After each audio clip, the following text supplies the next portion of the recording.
জানো, একবার এক ভদ্রলোক স্বামী বিবেকানন্দকে দেখে বললেন, মহারাজ, আপনি তো দিনরাত শুধু দার্শনিক বই পড়েন, গুরুগম্ভীর কথা বলেন, কখনো কি হালকা রসিকতা করেন না?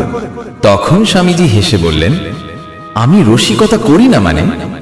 তাহলে তো আমি বেঁচে থাকি কেমন করে? দার্শনিকেরা যদি হাসতে না জানে তবে তাদের মুখ শুকনো মরিচের মতো হয়ে যাবে। বাহ! তারপর ভদ্রলোক তো আরো অবাক হয়ে গেলেন, বললেন, তাহলে একটা রসিকতা শোনান। স্বামীজি শান্তভাবে বললেন, ঠিক আছে, তুমি যদি মনে করো আমি গুরুগম্ভীর তবে শোনো। একবার এক লোক ডাক্তারকে বলল, ডাক্তার বাবু, আমার শরীর একদম ঠিক নেই, কি করব? ডাক্তার বললেন, হাসো। লোকটা বলল, কিন্তু ডাক্তার বাবু, আমার দাঁতই নেই। আরে বাহ! স্বামীজি তো দারুণ কৌতুকবাজও ছিলেন।